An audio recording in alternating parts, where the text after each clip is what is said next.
This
na gọvanọ ihe mere adịghị mma. Kedu ihe Alex Otti mere?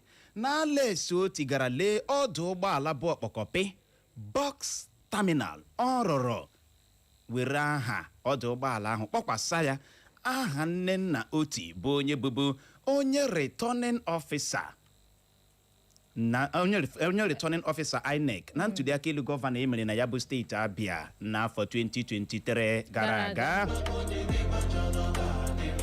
Nke a bụ okwu na-eke achịcha ka ọ dị ugbu a nwene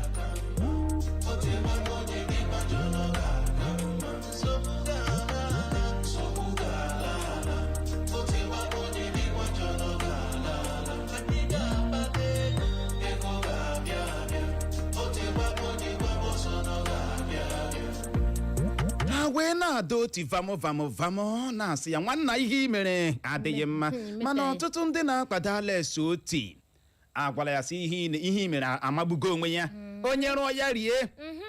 Na gịnị ka a na-akọ ihe a na-enwezuga Nnenna Otti bụ onye kwuru oji ọnụ ya kwuo na they come with their threatening. Thank you. They came with their threatening.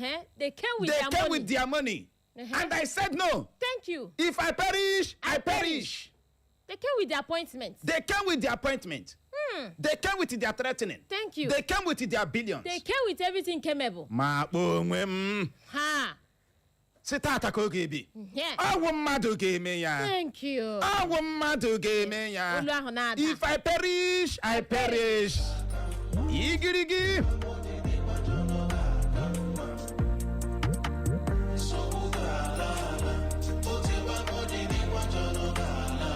Amami na wata mere ọtụtụ ndị mmadụ ji ekwu na ya bụ ihe Nnenna Otti mere ka Abia ji aṅụrị ọṅụ ka ọ dị ugbo ịga na Abia evidence chuk inweta bọs terminal a na-agwa gị. Very neat. Abia is very neat. Ọ dị ka stadium.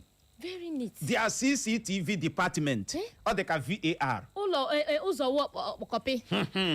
Tam. Anyị wee na-ajụ gị sị o nwere ihe dị njọ na ya bụ ihe gọvanọ Otti mere?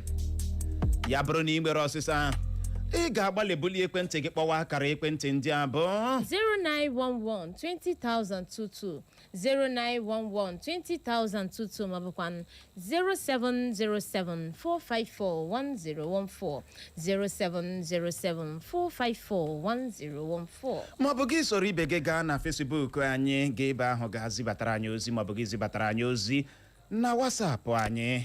Ịbọọlachi. Nke a kụchapụla ọ n'ebe ahụ. Ịbọọlachi Uchenna Clever. Ụtụtụ ọma. Lara nwaanyị ọma Ịbọọlachi. Ịbọọlachi o. Na Chineke mara nọ ma wụrụ anụ mbụbụ ụzọ ṅụọ mmiri. Ndewo. Thank you very much. Ihe nke unu okwu ga-eghe ọ nwaanyị nọ na di eshiro ise agwọ. Okay. Welcome. Ịma na otu awa gọvanọ Abia steeti Arọch. Okay. Ihe niile unu na-ekwu ndị niile a na-ekwu na-enweghị ihe Otti na-arụ dịka ha anaghị alọta ụlọ.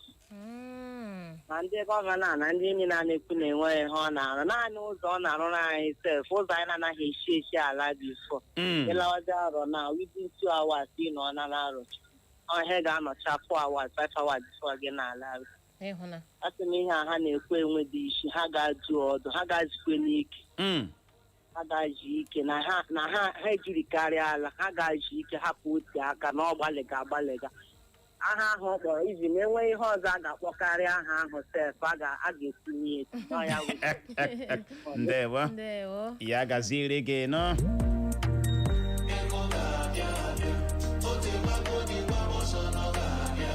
Ya bụ chere obi ga-adala ụda n'ụtụtụ a na Facebook anyị n'ozi nke a si n'aka Chigere Vincent Chigozie CVC Man of Integrity. Ọsọ ụtụtụ ọma ndị eko n'onwe ihe dị njọ dị na ya bụ ihe gọvanọ Alex Otti mere na ha kwesịrị ikele dị Chineke na ha hụrụ onye rụrụ terminal bus.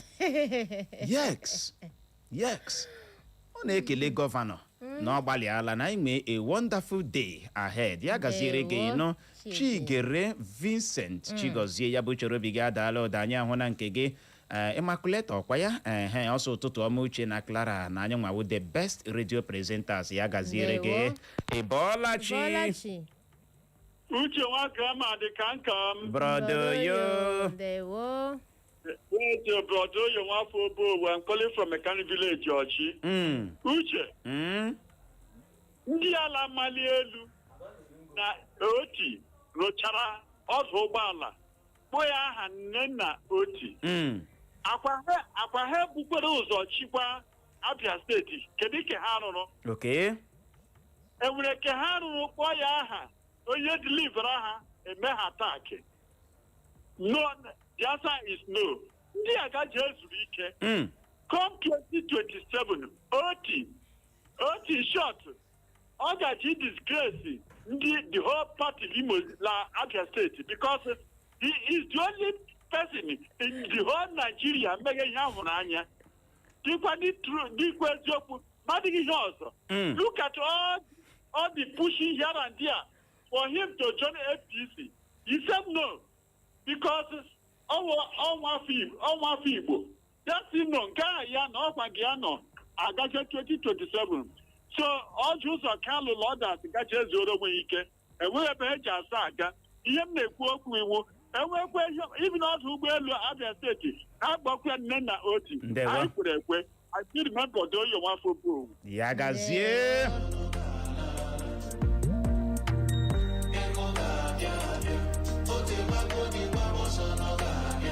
Ya gaziere gị nọ Brodoyo.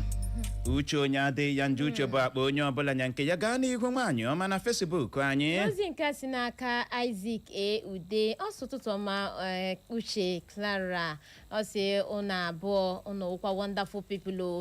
Ọ sị Chineke nyekwa anyị amamihe site n'ike nke Chineke. Amen. Ọ sị gọvanọ steeti Abia mere bụ Alex Otti not the right. Okay. N'aka si n'aka oke sima ọ sị na-esi ohi ezibata ozi ya na ụtụtụ a. Ọ sị Alex Otti no mere the right thing. Okay. Ọ sị in fact o na steeti Abia na-ekwesị ịkpọkwasị aha Nnenna Otti. Nnenna Otti steeti. Nnenna Otti steeti.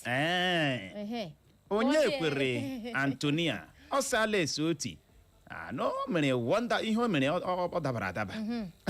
Ọ dị egwu. Ịbọọlachi.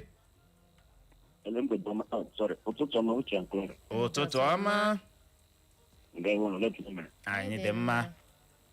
Yes, dịka nwoke isi hụ Alex Otti na tomorrow. Ebe ọ bịara wọchị maachị Arsenal na PSG ga-egwara nnasị ya ọ bụla ọ gadara post ebe enyi mba ya gụgharịa Nnenna Otti stadium. All this morning all my brother. So give them ọ gụgharịa enyi mba and the flyover Abia ọ gụọ Nnenna Otti. Ka ndị otu n'isuru gawa. Ndewo ya gaziere gị nọ. Anyị ahụ n'ozi gị n'ụtụtụ a Otti Humble ọsọ ụtụtụ ọma my lovely people Uche na Clara isi ọjịzi bata ozi gị ọ sị APC emekata n'ụwa ahụ ihe dị mma gba gị na ọ dị mma ọ sị Chineke gọziere ya ndị a ya gọzikwa gị nọ Otti Humble gaa n'ihu nwaanyị ọma. Ozi nke si n'aka Henry Ikenna Mgbike ọ sị ụtụtụ ọma Maazị Uche nakwa Clara ọ sị na ọ lọvụkwara ihe Alex Otti mere na maka na ya bụ nwaanyị a na-akpọ ọkammụta Nnenna Otti na ọ rụrụ ọrụ dị ịgba n'ala anyị bụ Naịjirịa n'izu ya nnọọ Chineke were ụtọ weta ihe na steeti Abia ịmakwa ihe ọwụ. Eji m n'aka na ihe a bụ ihe mere Otti ji kpebie iwere aha ya kpọkwasa na ya bụ ọdụ ụgbọala ya gaziere gị nọ nke a kụchapụla. Ịbọọlachi. Ụtụtụ ọma dị na nwunye kachasị dị na nwunye ndị ọzọ ma na steeti Imo. Ụtụtụ ọma injinia. Ọ bụ injinia Frank Uzo Ebelebe si Amasa Douglas na-akpọ. Uche na otu ndị. Anyị dị mma. If Otti perish, he perish. Ọ mmadụ ga-eme ya. Ọ mmadụ ga-eme ya. Adomekwala ya. So a sị na ezi aha ka ego.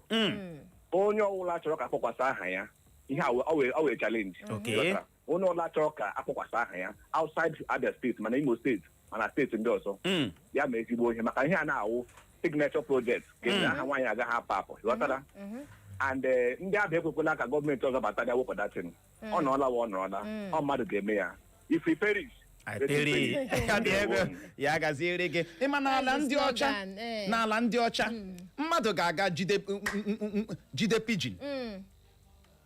pidgin nkịtị ewere awọdụ nye ya eziokwu na ya nwa kacha elekọta ụmụ anụmanụ anya na o nwere lọvụ ebe ụmụ anụmanụ dị ị ga-ahụ ewere nnukwute awọdụ otu a nye ya n'ala ndị ọcha ka m na-agwa gị ya akwụma mmadụ ga-ahụ nkịta nọ n'ụzọ ụgbọala gbarada bịa chụpụ ya n'ụzọ asị bịa ewere awọdụ nye ya saa gị ma chụpụrụ nkịta were awọdụ idizavere ya iwe ezigbo mmadụ ma ya fọdụ onye nke a pụtara na-agwa anyị that they came with their threat. Thank you. They came with their billions. Thank you. They came with their promises. Thank you. They came with their intimidation. Thank you. And I said to myself, and I said to my God, if I perish, I perish. I will mad again. I will mad again. That voice is familiar.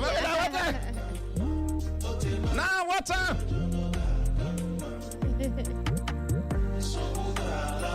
Na wọta ya bụ ihe ọwụ mmadụ ga-eme ya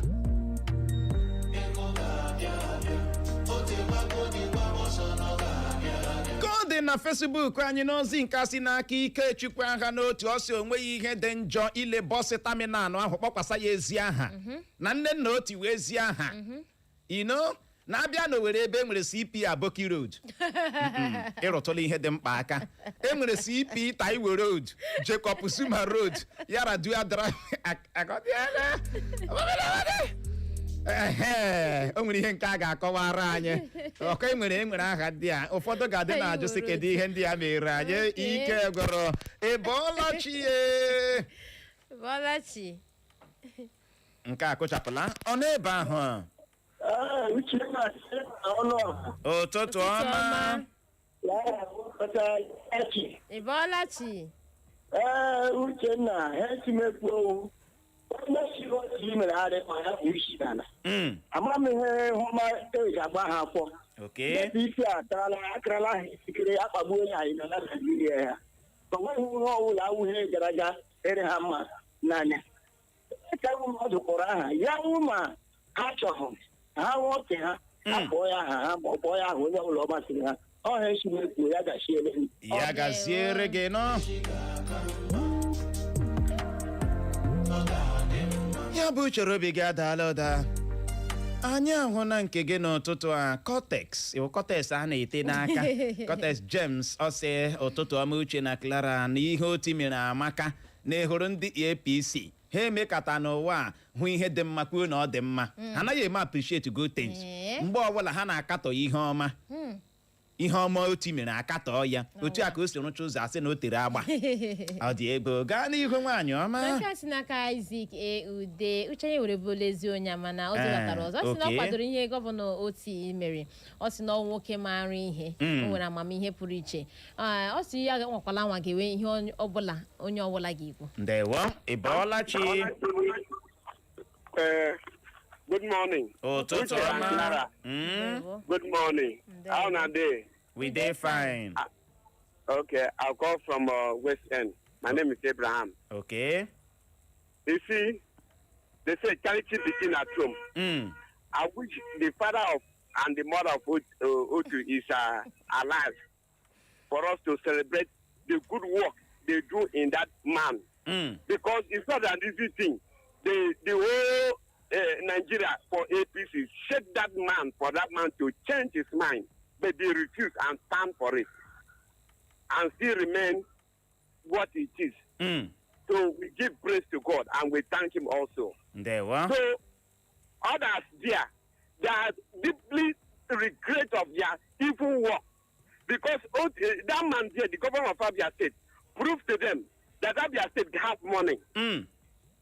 Abia State can bring out their money and do a good thing. So, in fact, I don't know how to appreciate that man, the governor. He brings totally disgrace, just like Mbakwe. Mbakwe them see the ring. I'm not Igbo. I come in here, I come and see. Up to today, Mbakwe Road still there. Even some of it there in the bush where they don't maintain them. He's still there, number one. So, that governor, his name will be for river and river in as long as Abia State is concerned, as long as Igbo State, Igbo land is concerned and Nigeria. They can never scrap out his name. So that is, I said, may God continue to bless him. 2027, nobody will ever push him. Nobody. And just like the first caller said, they will see how God would disgrace, that God would use that man to disgrace them. So that is my take this morning. Yagazirege no Abraham. Irugi kelerem Sarah. Adio Kempa. God Anthony Uchechukwu Amade Osi Usi Obom na Clara no kele. Na ndị Imo steeti ha na-amụtakwa ihe a n'otu emepela onye ukwu na onye nta anya na kwesịrị ime gịnị ịmụta gaa n'ihu nwaanyị ọma. Maka si n'aka Uche oge ọ Uche na Clara ụtụtụ ọma ọ si biko na ọma ihe na-emedi ndị Igbo anyị. Lasịkwa na gọvanọ Alex Otti bịara n'ọpụtasị na paakị ahụ n'ozi Nnenna nwe ya. Ha gara ịga gbuo ya bụ nwa. A ga-egbu ya egbu. Beside emechara rụọ ihe arụrụ na steeti ime ebe a. Kpọkwasa ya aha were pa aha family ji mewe ya egburu ya egbu were family me CEO ọ dị ego ike gwara ọ dị ego ihe anyị na-ekwu ya bụ box terminal na water. If I perish, I perish. Oh, mother, they came with their billions. They came with their threats. They came with their promises. But I say no. Now, mother gave me. If I perish, I perish. Kodi Bamurun Zamamozo Boneba Kani Genya Recomebia Nabatawan Jobi and Yanaga Norino Gena de Ganyani Hiyako, the Norque Bagua, Gerpala, Echo FM 100.7, the fresh news people. When Jesus comes, the tempter's power is broken. When Jesus comes, the tears are wiped away. The Watchman Catholic Charismatic Renewal Movement, Headquarter Parish, Owerri Archdiocese, is bringing to your doorstep this special fasting and prayer program with the theme, Today's Reality and the Power of God. The Lord has determined to hear your cries in this special program, and He has determined to attend to your needs. It is another divine opportunity to meet God face to face, receive healing, glorious restoration, loud jubilation, salvation for our souls, divine open doors, and the oceanic breakthroughs. This is starting on Monday, 1st through to Sunday, 7th June 2026. Venue, Watchman Catholic Charismatic Renewal Movement, Worship Center, near God is Good Motors, off Ebu Road, Owerri. Time is 5 p.m. daily. And He said unto them, however, this kind does not go out except by prayer and fasting. Matthew 17:21. Our God will surely hear your prayers. Come and join us. The tears are wiped away. Echo FM 100.7, the fresh news people.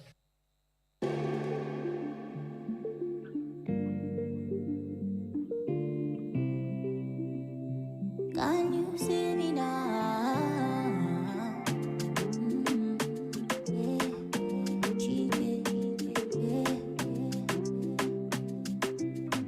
With keys.